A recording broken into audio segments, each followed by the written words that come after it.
Yeah, well, just, feel a little bit, always happy you win, but I got to tell you, I feel a little better tonight than I did yesterday. I just didn't think we played really well. And, the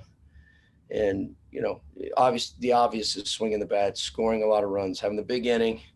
And, we hit some balls really hard. We hit some home runs, but probably hit three or four, maybe balls that would have gone out if the wind wasn't blowing dead in like it was from right field, right center, and center field. So, happy with the way that we swung the bat, and it's good to get a lot of guys in there to play. That haven't had a chance.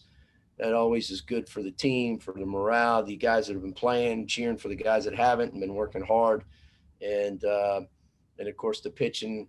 I thought did a good job. We held them obviously to one run there, so all the guys we brought in did a good job. Starting with Jake. All right, Gino, we're going to go to Austin Pert of the Miami Hurricane. Austin, go ahead. Yeah, congratulations, Gino. A couple guys like Villar got up to 309 today on the season for a 3-for-5 evening. Obviously, a lot of guys got into the game tonight.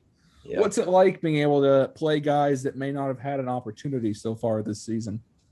Yeah, like I said, those guys, all of them guys have been working hard and have good attitudes, and how you want to play. I mean, everybody wants to play, and as a coach, I'd like to play everybody and all the time, and it just doesn't work out that way. But the opportunity came today early.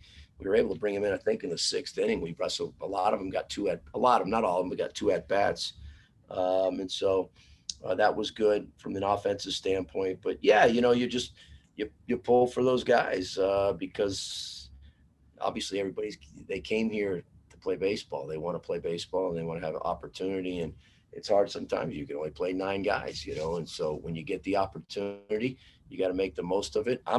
Look, as a coach, I'm still trying to figure out what we're doing with our lineup. So guys that are coming in, I'm evaluating them and watching them and how they take the opportunity and what they do with it. And, you never know. It might be an opening for them to get into the lineup. And so it's important, especially with our team and the inconsistencies that we've had. When you give guys chances, you never know. It might open up somebody's eyes like me who makes out the lineup that I might, do something with that. So, again, really good to see, all the guys do a good job tonight offensively. Absolutely. They say the lineup's like a Sudoku puzzle. It's certainly in baseball it is. You got to see a lot of new guys. Sort of changing gears here. Do you have any idea yet where some of these guys are going for the summer yet? Because we're getting around that time of year. I know a couple guys are going to the Northwoods, a couple guys going to the Cape, and the usual leagues like that. But have you heard about where some of these guys might be going? Yeah, so most of them, they're all placed. I can't tell you off the top of my head where everybody's going. I know some guys that are going to the Cape, and some of the guys are going to Valley and Northwoods, like you said, and we got some other leagues too. There's a lot out there.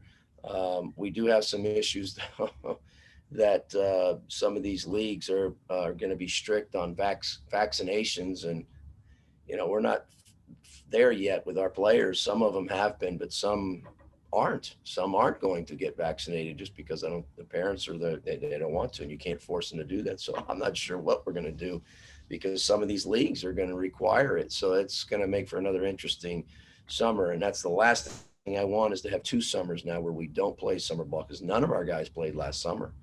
And I think that has a little bit to do with some things there. We're not the only team that didn't play summer ball, but a lot of kids did go out and play summer ball, and our guys didn't.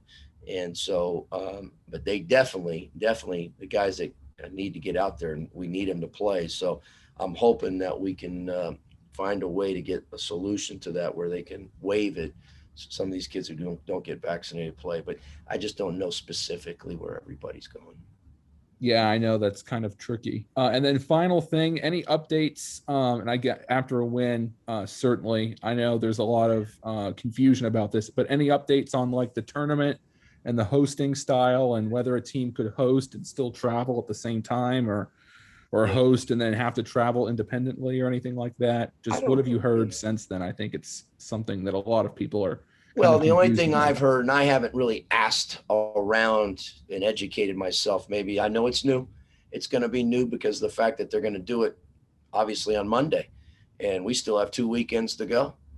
and the ACC tournament, which is when they normally do it, right after the ACC tournament, I believe, on that Monday. So I think what they say, they're going to name maybe 20 sites. So there's going to be a few other options, but they'll then eventually at some point get it down to 16. I have no idea if they would give us a host, even though we didn't deserve it by merit, but they would give it because we're in a good area where they, again, I don't know, it could be a place where somebody is deserving to be a host, but that region where that school's located, they're not going to allow it. They're still being very strict in those areas. And so that team might lose out in hosting. Again, this is me speaking. This is just, but again, I don't know. It's all going to be new.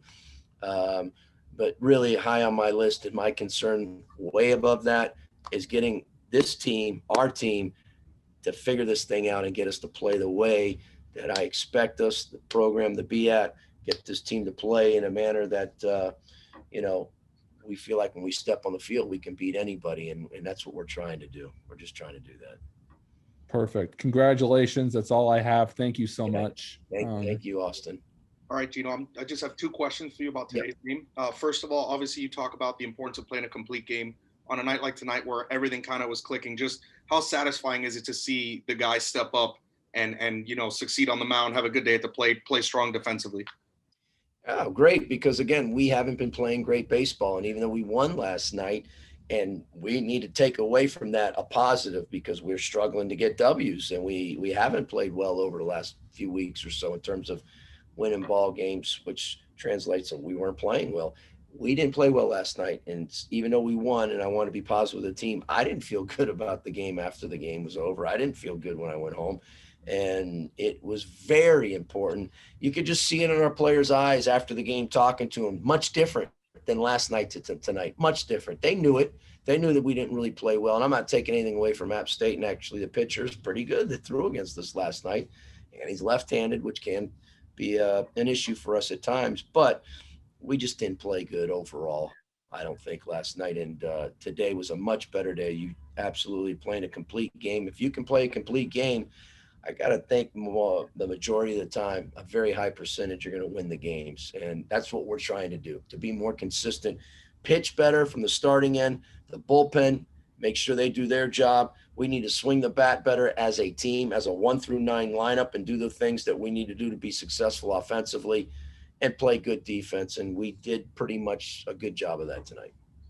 Obviously the 16 runs, the story of the game is the offense, but Jake Smith made his first weekend start here. What'd you see from him in his first weekend start?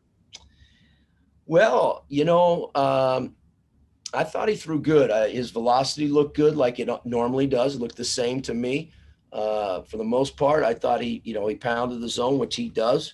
I'll have to go back and look at the video and see kind of his off speed, his slider. I thought it was good. The BC game, he threw really, really good. He spotted his fastball and threw his sliders, and he was pretty pinpoint with his command, in my opinion, there.